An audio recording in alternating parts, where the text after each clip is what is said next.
जय माता दी मित्रों, हर हर महादेव भक्तों। आज हम सभी दुर्गा सप्तशती के प्रथम अध्याय का पाठ करेंगे। सर्वमंगल मांगल्ये शिवे सर्वार्थ साधिके शरण्ये त्र्यंबके गौरी नारायणी नमोस्तुते। श्री नारायणी नमोस्तुते। श्री नारायणी नमोस्तुते। भगवती की महिमा व मधुकैटभ वध। महर्षि मार्कंडेय जी बोले, भगवान सूर्य के पुत्र सावणी की उत्पत्ति की कथा को मैं विस्तार से कहता हूँ, आप ध्यान से सुनिए।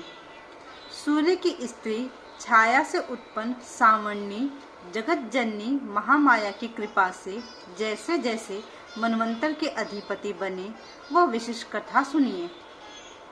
प्राचीन काल में स्वारोचिष मनवंतर के चैत्रवंशी राजा सूरत समस्त पृथ्वी के चक्रवर्ती राजा हुए।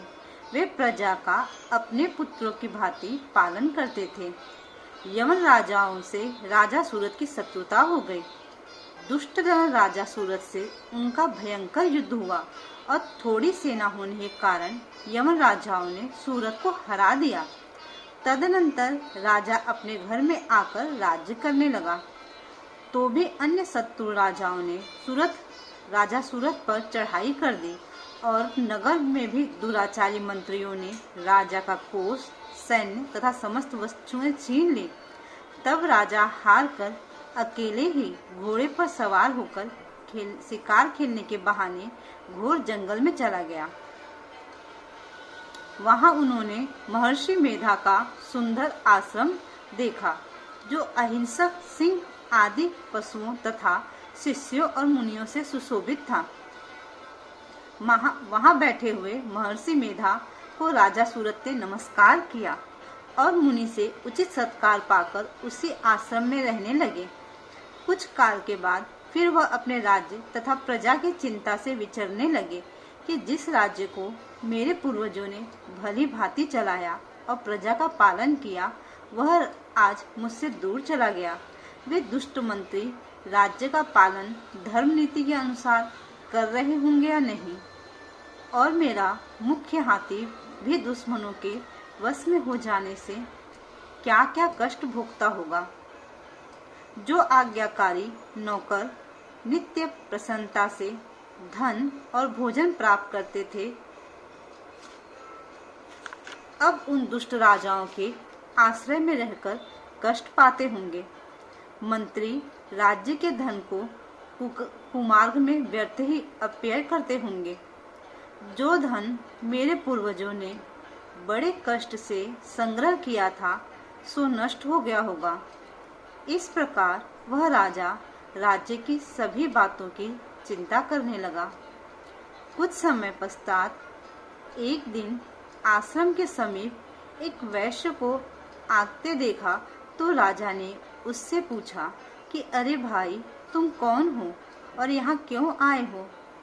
तुम्हारा मलिन मुख शोकयुक्त क्यों दिखाई देता है? इस प्रकार राजा सूरत की बातों को सुनकर उस समाधि नाम के वैश्य ने राजा सूरत से कहा कि हे राजन, मैं समाधि नामक एक वैश्य हूँ। मेरा जन्म धनवान कुल में हुआ है। मेरे दुष्ट स्त्री व पुत्र आदि ने मुझे धन के लोभ से घर से बाहर निकाल दिया है और मेरा धन छीन लिया है। मैं धन, स्त्री, पुत्र से रहित हूँ। अब अकेला दुखी होकर इस वन में आया हूँ। मुझे अपनी स्त्री एवं बंधुओं का कुछ पता नहीं है। मैं यहाँ रहने के कारण अपनी स्त्री, पुत्र या स्वजनों की परिस्थिति को नहीं जानता हूँ कि वे इस समय अपने स्थान पर सुखी हैं या दुखी। मैं यह भी नहीं जानता हूँ कि मेरे पुत्र सदाचारी हैं या व्यभिचारी। राजा बोला, जिन पुत्रादि ने तेरी धन संपत्ति को छीन लिया है, फिर उन्हीं के स्नेह में तेरा मन क्यों जाता है? वैश्य बोला, आपने मेरे विषय में जो बातें कही वे वास्तव में सत्य हैं, परंतु मैं क्या करूं? चित्त में कठोरता उत्पन्न नहीं होती है। जिन पुत्रादि ने धन के लोभ में आकर मुझे घर से निकाल दिया है। मेरा चित्त फिर भी उन्हीं में आसक्त होता है। मैं क्या करूं? इन स्वजनों के निर्मोही होने पर भी मेरे मन में उनके प्रति प्रेम है। मार्कंडेय ऋषि बोले, हे द्विश्रेष्ठ, तत्पश्चात राजा सूरठ और समाधि वैश्य दोनों मिलकर मेधा मुनि के समीप जाकर प्रणाम करके बैठ गए और मेधा ऋषि से कथा प्रसंग करने लगे। राजा बोला, हे भगवान, मैं आपसे एक बात पूछना चाहता हूँ। आप कृपा करके बताओ। हे महाराज, मेरा मन वश में नहीं है, इसी से मुझे दुख है। गए हुए राज्य तथा अन्य सभी स्त्री पुत्र बांधुओं की ममता मुझे अभी तक बनी हुई है। हे मुनिश्रेष्ठ, यह जानते हुए भी मेरा स्नेह उनसे अज्ञानियों की भांति विशेष बढ़ता जाता है और इस समाधि वैश्य को इसके स्त्री पुत्र आदि ने त्याग दिया है तथा इसे घर से बाहर निकाल दिया है। यह भी उनमें अत्यंत आसक्त रहता है। इसी तरह हम दोनों बहुत दुखी हैं। हे महाभाग, उनके दोषों को जानते हुए भी हम दोनों का हृदय उनके प्रति ममता में आसक्त रहता है। इतना ज्ञान होते हुए भी ऐसी ममता क्यों है? हम दोनों को अज्ञानियों की भांति मूर्ता क्यों उत्पन्न हो रही है? महर्षि मेधा ने कहा, समस्त जंतुओं को जानने योग्य ज्ञान होता है। हे महाभाग, सभी प्राणी पृथक पृथक होते हैं। कोई दिन में नहीं देखते हैं तो कोई रात्रि में नहीं देखते हैं और कोई दिन रात्रि में समान दृष्टि से देखते हैं। पुरुष ज्ञान युक्त है, यह सत्य है, इसमें संदेह नहीं है। केवल इसमें ही नहीं, सभी पशु पक्षी मृगादि में भी मनुष्य की भांति ही ज्ञान होता है। यह स्थूल ज्ञान होता है। जैसे मनुष्य में आहार आदि की इच्छा उत्पन्न होती है, वैसे ही पशु पक्षी आदि में आहार, विहार, निद्रा और मैथुन आदि की इच्छा उत्पन्न होती है। ज्ञान होने पर भी पक्षियों को तो देखो, भूखे होने पर भी ममतावश अपने बच्चों को चोंच में स्नेह से चुगा देकर प्रसन्न होते हैं। हे राजन, मनुष्य भी अपने पुत्र पौत्रों से इसी भांति बर्ताव करते हैं। वह पालन पोषण इस इच्छा से करते हैं कि जब हमारी वृद्धावस्था आएगी तब हमारा पालन पोषण वे करेंगे। क्या तुम यह नहीं देखते कि पुत्र आदि उनका भरण पोषण न भी करें तो भी माता पिता तो करते ही हैं, क्योंकि विश्व की स्थिति को न रखने वाली महामाया के प्रभाव से वे मोह के गड्ढे में डाल दिए गए हैं। इसमें कोई आश्चर्य नहीं है, क्योंकि यह भगवान विष्णु की योग निद्रा ही है जिससे संसार मोहित हो जाता है। यही भगवान की महामाया है। वह भगवती देवी बड़े बड़े ज्ञानियों के चित्त को जबरदस्ती खींचकर मोह में डाल देती है। इसी देवी ने चराचर विश्व को उत्पन्न किया है और यह देवी प्रसन्न होकर भक्तों को वरदान देती है जिससे मुक्ति मिलती है। वही मुक्ति की परम हेतु सनातनी ब्रह्म ज्ञान स्वरूपा विद्या है। राजा बोला, हे भगवान, आप जिसे महामाया कहते हैं वो कौन सी देवी है? वह देवी कैसे उत्पन्न हुई और उसका कार्य क्या है? उसका स्वभाव, स्वरूप, उत्पत्ति आदि के विषय में भी सुनना चाहता हूँ। सो आप सभी वृत्तांत मुझे सुनाइए। ऋषि ने कहा, वह देवी नित्य है, चराचर में व्याप्त है, तथापि उसकी उत्पत्ति अनेक भांति से है। उस कथा को तुम मुझसे सुनो। यह भगवती देवताओं के कार्य सिद्धि के लिए उत्पन्न होती है और अजन्मा होकर भी उत्पन्ना कहलाती है। जब भगवान विष्णु संपूर्ण विश्व को त्याग अनंत में जल ही में जल करके योग निद्रा में शेष शैया पर शयन कर रहे थे, उस समय विख्यात मधु और कैटभ नाम के दो घोर असुर भगवान विष्णु के कान की मैल से पैदा होकर ब्रह्मा जी को मारने को तैयार हुए। ब्रह्मा जी विष्णु भगवान के नाभि कमल पर स्थित थे।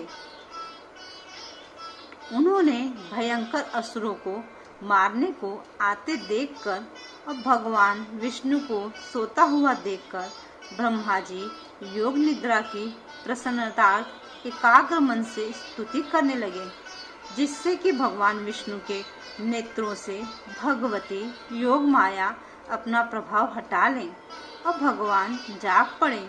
वह योग माया विशेश्वरी जगन माता स्थित एवं संहार करने वाली भगवान विष्णु की अतुल तेज वाली निद्रा स्वरूपा अनुपम शक्ति है। ब्रह्मा जी बोले, हे महामाये, तुम स्वाहा देवताओं को पालने वाली, तुम स्वधा पितृसुरों का पोषण करने वाली हो, तुम ही वष्टकार स्वर इंद्र को यज्ञ का हिस्सा पहुंचाने वाली हो, अमृत भी तुम ही हो, अक्षरों में स्वर तुम ही हो तथा नित्य आदि मात्रा व्यंजन भी तुम ही हो। हे देवी, तुम ही संध्या सावित्री और संसार की जननी हो, और हे मातेश्वरी, विश्व को उत्पन्न पालन और संहार करने वाली आप ही हो। आप ही महाविद्या महादेवी महासुरी हो। आप ही समस्त चराचर के तीनों गुणों सत्व रज तम को उत्पन्न करने वाली प्रकृति हो। आप ही कालरात्रि हो। आप खड्ग शूल घोर गदा चक्र शंख धनुष बाण भूषंडी परधि आदि अस्त्रों शस्त्रों को धारण करने वाली हो। हे देवी, आप ही सौम्यता हो तथा संसार में आप ही अति सुंदर हो, पर तथा अपरों में श्रेष्ठ आप ही हो परमेश्वरी, जो इस विश्व की रचना और पालन संहार करते हैं। उन भगवान विष्णु को आपने अपनी निद्रा के वश में कर लिया है। फिर भला बताइए कि कौन आपकी प्रार्थना करने में समर्थ है, जबकि आपने भगवान विष्णु शंकर तथा मुझसे शरीर ग्रहण कर लिया है। आप तो अपने प्रभाव से स्वयं प्रकाशित हो। मधु और कैटभ नाम के इन महादुष्टों को आप मोह लीजिए और विश्वपति भगवान विष्णु को जगाइए। इन दोनों महासुरों का संहार करने के लिए भगवान को बुद्धि दीजिए। ऋषि बोले, इस प्रकार जब ब्रह्मा जी ने मधु और कैटभ असुरों के संहार के लिए तथा भगवान विष्णु को जगाने के लिए तामसी देवी की प्रार्थना की, तो उसी समय भगवान विष्णु के नयन मुख नाक भुजा हृदय और वस्त्र स्थल से निकलकर अव्यक्त योग माया उपस्थित हो गई। बोली योग माया की जय। और योग निद्रा से भगवान जाग गए। तदनंतर भगवान विष्णु ने उन पराक्रमी वीर्यवान मधु और कैटभ असुरों को देखा, जिनकी ब्रह्मा जी को खाने के लिए आंखें लाल लाल हो रही थीं। तब भगवान विष्णु ने शेष शैया से उठकर उन असुरों से 50,000 वर्ष तक बाहु युद्ध किया। अति बलशाली महाउन्मत दोनों असुरों को महामाया ने मोहित कर रखा था। अतः दुष्टों ने भगवान से कहा, आप हमसे वरदान मांगो। भगवान ने कहा, यदि तुम मुझ पर प्रसन्न हो तो मेरे हाथों तुम्हारी मृत्यु हो। मैं तो केवल यही वर चाहता हूँ। ऋषि ने कहा, इस भांति जब भगवान ने उनसे यह वरदान ले लिया तो भगवान से कहने लगे कि हमें सर्वत्र जल ही जल दिखाई देता है, इसलिए हे भगवान, हमारा वध उस स्थान पर कीजिए जिस जगह पर पानी न हो। ऋषि मेधा ने कहा, तब भगवान विष्णु ने शंख चक्र और गदा धारण किए और उससे तथास्तु कहा और दोनों के सिर अपनी जंघाओं पर रखकर चक्र से काट दिए। इस प्रकार यह महामाया देवी श्री ब्रह्मा जी की प्रार्थना करने पर स्वयं उत्पन्न हुई है। हे राजन, अब मैं इसके प्रभाव को बताता हूँ, आप ध्यान से सुनो। मित्रों, ये था दुर्गा सप्तशती का प्रथम अध्याय का हिंदी सरल में अनुवादित हिंदी सरल पाठ। श्री अम्बे मात की जय।